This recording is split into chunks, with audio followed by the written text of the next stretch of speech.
Seguramente conoces a Floyd Mayweather Jr., Mike Tyson, Muhammad Ali. Has oído hablar también de Rocky Marciano, ni que hablar, Julio César Chávez, Mano de Piedra Durán, Carlos Monzón. Todos ellos son boxeadores famosos, practicantes del deporte conocido como boxeo. Pero, ¿conoces en realidad cuál es el origen y cómo nace el boxeo hasta su evolución a llegar a ser como hoy? Hablar de lucha y hablar de pugilato, o sea el boxeo, es hablar de las formas de combate más antiguas que existen. En términos generales, boxeo o pugilismo se refiere a un amplio género de deportes de combate en las que dos adversarios se enfrentan en lucha utilizando los puños de manera exclusiva y única o no necesariamente, diferenciándose entre sí según sus reglas en diferentes deportes, como por ejemplo el boxeo inglés, el boxeo francés o Le Savate, el boxeo chino o boxeo Shaolin, el kickboxing o boxeo japonés, el muay thai o boxeo tailandés, el sun tukan o boxeo filipino y los antiguos estilos de pugilato griego como el pikmachia o el pancracio. Sin embargo, lo que nosotros generalmente y de manera popular entendemos y asociamos como boxeo es el boxeo inglés o boxing. Es tan popular y está tan arraigado en nosotros que al momento de yo decirte a ti que te voy a hablar de los orígenes del boxeo, es casi inherente el hecho de que vas a interpretar que te hablaré sobre el origen del boxeo inglés. Tradicionalmente ha sido considerado como una práctica deportiva exclusivamente masculina, afectada legal y culturalmente por prejuicios de género. El reconocimiento de los derechos de la mujer y los avances en la lucha contra la discriminación ha permitido que en las últimas décadas se registrara un auge del boxeo femenino, por lo que los Juegos Panamericanos del año 2014 y los Juegos Olímpicos de verano del 2012 incluyeron el boxeo femenino en varias categorías. En la actualidad, hay un número importante de luchadores de los guantes que popularizan este deporte. Floyd Mayweather Jr. es sin duda el más destacado de todos, y aunque tenga igual número de seguidores que de detractores, no podemos negar que es una estrella de boxeo que no ha sido vencida jamás.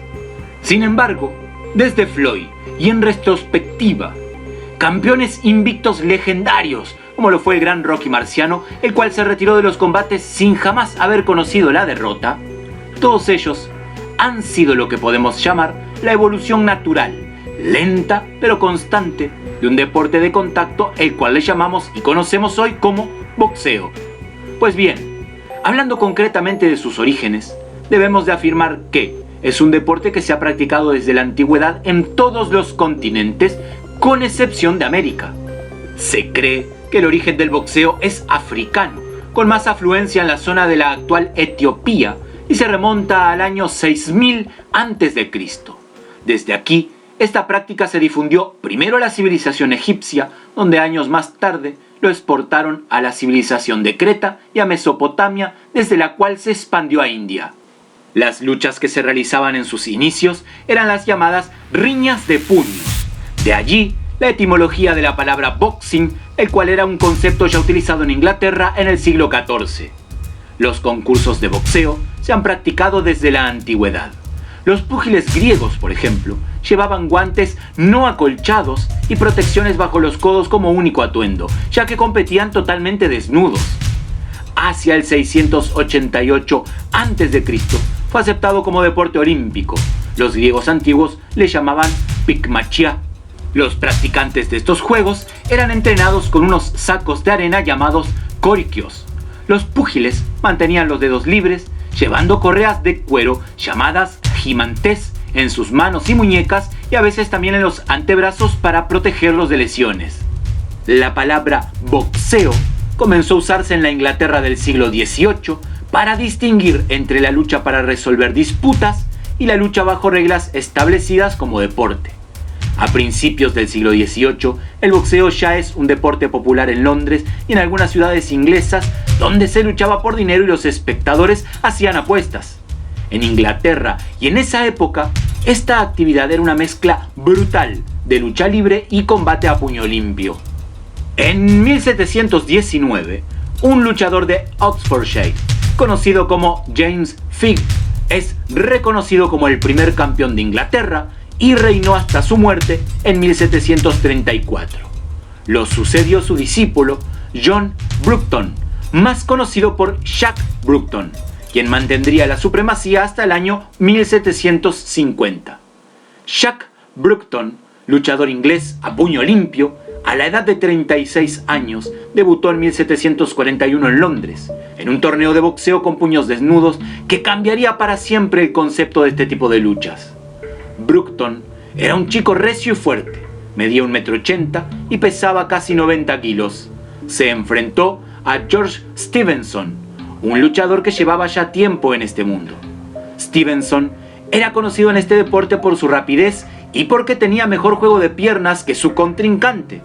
Pero Bruton era más pesado y golpeaba con mayor solidez, y eso resultó crucial esa noche. La pelea concluyó cuando Bruton derribó a Stevenson con un directo por debajo del corazón. Stevenson falleció 3 semanas más tarde a consecuencia de la lesión sufrida en esa pelea. Bruton quedó devastado emocionalmente por el penoso final de lo que en un principio nada más pretendía ser un espectáculo deportivo. Pensó en abandonar la práctica del boxeo para siempre, pero luego sintió la vital necesidad de diseñar una serie de reglas que previniera la reiteración de hechos y sucesos lamentables como aquel que le había sucedido a él.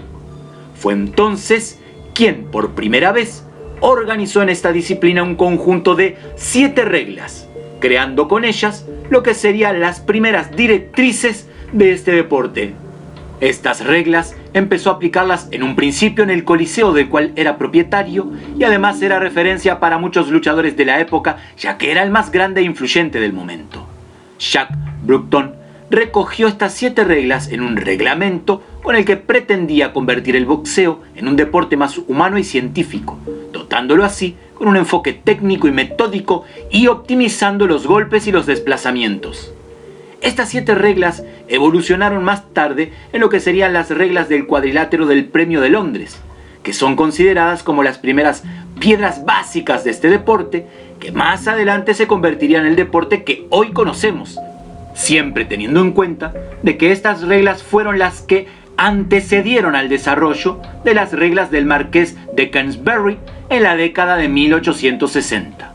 Su contribución a este deporte es considerado como incalculable, ya que previamente a él, las luchas solían tener desenlaces desastrosos, puesto que se conducían con más músculos que cerebro y con frecuencia como salvajes festivales de golpes con muy pocas reglas. Bruton aportó muchas más cosas a este deporte. Desarrolló un sistema de paradas, golpes de lejos, lanzamientos en retiro, paradas y restricciones de golpeo, y su defensa, según decían sus contemporáneos, era tan completa que lo volvía casi intocable. Jack Bruton también agregó grandes elementos importantes que llegan hasta la actualidad. Él creó los guantes de box. Estos guantes eran llamados amortiguadores, que eran utilizados por los alumnos de sus academias de boxeo y eficazmente los protegía del inconveniente de los ojos morados y lesiones importantes, las mandíbulas rotas y los sangrados por la nariz, aunque no siempre fueron utilizados en el cuadrilátero profesional en esos momentos. También creó los cuadriláteros de madera y la lona en la base de los mismos. Estos cuadriláteros estaban colocados a 1,80 m del suelo. Con ello y con esa altura, él quería evitar la invasión de los espectadores al ring cuando se celebraba alguna pelea en la que la gente invertía grandes cantidades de dinero y que querían, una vez avanzada la pelea, ver al detalle a los luchadores por los que habían apostado. Tras muchos años aplicando el reglamento de Jack Bruton y sus sucesivas mejoras, en 1866 se impusieron las reglas del Marqués de Queensberry, otro gran entusiasta del boxeo. Este nuevo reglamento es el que estableció el uso obligatorio de guantes, prohibió usar técnicas de lucha en el ring y dictaminó que los asaltos debían durar nada más que 3 minutos. La pasión y la entereza de Jack Bruton permitieron que en lugar de abatirse y dejar de practicar su deporte favorito tras el mortal acontecimiento de Londres, pensara en humanizar el boxeo con el fin de evitar daños irreversibles a los contrincantes. Al morir en 1789, el hoy conocido como padre del boxeo moderno, fue sepultado en la abadía de Westminster y fue el primer miembro que ingresó al Salón de la Fama del Boxeo Internacional en el año 1990.